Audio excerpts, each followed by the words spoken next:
ഓം ശ്രീനാരായണ പരമഗുരവേ നമഃ. നമസ്കാരം. ഞാൻ നമ്മെ സംസാരിക്കാൻ പോകുന്നത് ശ്രീനാരായണ ഗുരുദേവനെയും കുമാരനാശാനെയും കുറിച്ചാണ്. കുമാരനാശാൻ ശ്രീനാരായണ ഗുരുദേവന്റെ മാനസ ശിഷ്യൻ എന്ന വിഷയത്തെക്കുറിച്ച്. 1856 ഓഗസ്റ്റ് 20 തിരുവനന്തപുരം ജില്ലയിലെ ചെമ്പഴന്തി എന്ന ഗ്രാമത്തിൽ വയൽവാരം വീട്ടിലാണ് ശ്രീനാരായണ ഗുരുദേവന്റെ ജനനം. മാടനാശാന്റെയും കുട്ടിയമ്മയുടെയും മകനായാണ് ഗുരു ജനിച്ചത്. നാണു എന്നായിരുന്നു അദ്ദേഹത്തിന്റെ ഓമന പേര്.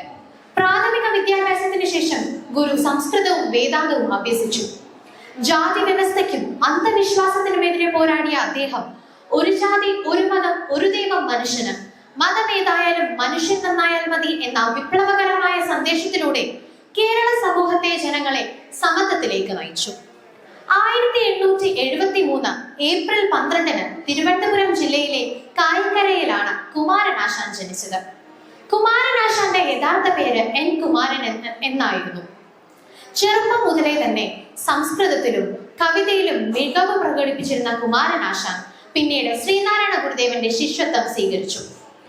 ആധുനിക കേരളത്തിന്റെ നവോത്ഥാന ചരിത്രത്തിലെ ഏറ്റവും തിളക്കമാർന്ന അധ്യായമാണ് ശ്രീനാരായണ ഗുരുദേവനും അദ്ദേഹത്തിന്റെ പ്രിയ ശിഷ്യൻ മഹാകവി കുമാരനാശാനും തമ്മിലുള്ളത്. ഒരു ആത്മീയ ഗുരുവും പ്രതിഭാശാലിയായ ശിഷ്യനും തമ്മിൽ കണ്ടുമുട്ടിയപ്പോൾ കേരളത്തിന്റെ സാംസ്കാരിക, സാഹിത്യ, സാമൂഹിക മേഖലകളിൽ വിപ്ലവകരമായ മാറ്റങ്ങൾക്കാണ് വഴിയൊരുക്കിയത്. തന്റെ 20 പ്രായങ്ങളിൽ തനിക്ക് ധാരാളം മാനസിക പ്രശ്നങ്ങളും ആരോഗ്യ പ്രശ്നങ്ങളും ശാരീരിക പ്രശ്നങ്ങളും കുമാരനാശാൻ നേരിട്ടിരുന്നു. തന്റെ ജീവിതത്തിൽ താൻ ഏത് മാർഗം തിരഞ്ഞെടുക്കണം, ഏതാണ് ശരി, ഏതാണ് തെറ്റ്, എന്നിങ്ങനെ നിരവധി ചോദ്യങ്ങൾ കുമാരന്റെ മനസ്സിലുണ്ടായിരുന്നു. ആ സമയത്താണ് കുമാരനാശാൻ ശ്രീനാരായണ ഗുരുദേവനെ കണ്ടുമുട്ടുന്നത്. ഗുരുവിന്റെ സ്നേഹവും സാമീപ്യവും കുമാരനാശാന് പുതിയൊരു ദിശാബോധം നൽകി. ശ്രീനാരായണ ഗുരുദേവൻ കുമാരനാശാനിലെ പ്രതിഭയെ തിരിച്ചറിഞ്ഞു. അദ്ദേഹത്തിന് കവിതയിലുള്ള മികവ് തിരിച്ചറിഞ്ഞ് കൂടെ താമസിപ്പിച്ചു. കുമാരന് ഉപരിപഠനത്തിന് വഴിയൊരുക്കിയതും ശ്രീനാരായണ ഗുരുദേവൻ തന്നെയായിരുന്നു. കൽക്കട്ട, മദ്രാസ്, ബാംഗ്ലൂർ എന്നിവിടങ്ങളിലേക്ക് കുമാരനെ ഉപരിപഠനത്തിന് അയച്ചതും ശ്രീനാരായണ ഗുരുദേവൻ തന്നെ. കൽക്കട്ടയിലെ പഠനകാലമാണ് കുമാരനാശാന്റെ ചിന്തകളെയും അദ്ദേഹത്തിന്റെ കാഴ്ചപ്പാടുകളെയും വിശാലമാക്കി തീർത്തത്. അവിടുത്തെ പഠനത്തിന് ശേഷം ഗുരുവിന്റെ ആദർശങ്ങളും സന്ദേശങ്ങളും ജനങ്ങളിലേക്ക് എത്തിക്കണമെന്ന ചിന്ത ശ്രീനാരായണ ഗുരുദേവനിലൂടെ കുമാരനാശാൻ എല്ലാവരിലേക്കും എത്തിച്ചു. കുമാരൻ എന്ന യുവാവിനെ മഹാകവി കുമാരനാശാനാക്കിയതിനു പിന്നിൽ ശ്രീനാരായണ ഗുരുദേവൻ തന്നെയായിരുന്നു. നാടുവാശാൻ എന്ന പേരുള്ള ശ്രീനാരായണ ഗുരുദേവന്റെ ശിഷ്യനായത് കൊണ്ടാണ് കുമാരൻ പിന്നീട് കുമാരനാശാനായി തീർന്നത്. 1903 ശ്രീനാരായണ ധർമ്മപരിപാലന സംഘം SNDP സ്ഥാപിതമായപ്പോൾ ശ്രീനാരായണ ഗുരുദേവൻ അതിന്റെ അധ്യക്ഷ സ്ഥാനം വഹിക്കുകയും കുമാരനാശാൻ അതിന്റെ ജനറൽ സെക്രട്ടറി എന്ന പദവി അലങ്കരിക്കുകയും ചെയ്തു. നീണ്ട 16 വർഷക്കാലം കുമാരനാശാൻ തന്നെയായിരുന്നു അതിന്റെ ജനറൽ സെക്രട്ടറി പദവി അലങ്കരിച്ചിരുന്നത്. ഗുരുദേവന്റെ ചിന്തകളായ ജാതി നിർമ്മാർജ്ജനം, വിദ്യാഭ്യാസം, സംഘടന എന്നിവയ്ക്ക് വേണ്ടി കരുത്തായി ഗുരുവിന്റെ കൂടെ ഉണ്ടായിരുന്നത് കുമാരനാശാൻ തന്നെയാണ്. നമുക്ക് ചിന്തിച്ചാൽ മനസ്സിലാകും, ശ്രീനാരായണ ഗുരുദേവന് ധാരാളം ശിഷ്യന്മാരുണ്ടായിരുന്നു. എന്നാലും എന്തുകൊണ്ടാണ് കുമാരനാശാൻ തന്നെ തന്റെ മാനസ ശിഷ്യനായി മാറിയത്? അതിനൊരേ ഒരു കാരണമേ ഉള്ളൂ. ഗുരുവിന്റെ സ്നേഹവും വിശ്വാസവും നേടിയെടുത്തത് കൊണ്ടാണ് കുമാരനാശാൻ ശ്രീനാരായണ ഗുരുദേവന്റെ മാനസ ശിഷ്യനായി തീർന്നത്.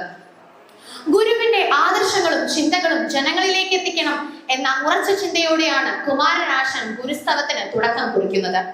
ഗുരുവിനോടുള്ള ആദര സൂചകമായാണ് കുമാരനാശാൻ ഗുരുസ്തവം രചിക്കുന്നത്.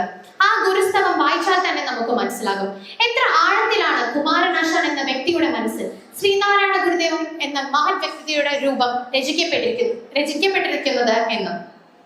കേവലം ഒരു സംഘടനയിൽ പ്രവർത്തിക്കുന്ന 2 പേർ അല്ലെങ്കിൽ ഒരു ഗുരുവും ശിഷ്യനും എന്ന തരത്തിലുള്ള ബന്ധമല്ലായിരുന്നു ഇരുവരും തമ്മിൽ ഉണ്ടായിരുന്നത്. വളരെ ആഴത്തിലുള്ള അഗാധമായ ബന്ധമാണ് ശ്രീനാരായണ ഗുരുദേവനും കുമാരനാശാനും തമ്മിൽ ഉണ്ടായിരുന്നത്. ഗുരുദേവൻ എന്ന സൂര്യന്റെ കീഴിൽ തിളങ്ങിയ നക്ഷത്രമായിരുന്നു കുമാരനാശാൻ.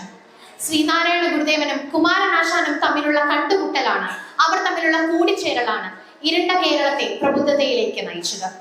1924 ജനുവരി 16 ഒരു ബോട്ട് അപകടത്തിൽ കുമാരനാശാൻ നമ്മളെ വിട്ടുപോയി.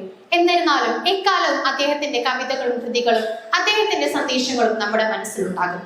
അതുപോലെ തന്നെ അല്ലെങ്കിൽ അതിനേക്കാൾ ഒരുപാട് മടങ്ങ് ആഴത്തിൽ നമ്മുടെ മനസ്സിൽ മലയാള സാഹിത്യത്തിനും മലയാളക്കരയിലും എല്ലാവർക്കും ഒരുപോലെ തന്നെ ശ്രീനാരായണ ഗുരുദേവനും കുമാരനാശാനും തമ്മിലുള്ള ഗുരു ശിഷ്യ ബന്ധവും നമ്മുടെ മനസ്സിൽ നിലനിൽക്കട്ടെ എക്കാലവും എന്ന് പറഞ്ഞുകൊണ്ട് എന്റെ വാക്കുകൾ ഞാൻ അവസാനിപ്പിക്കുന്നു. നന്ദി, നമസ്കാരം.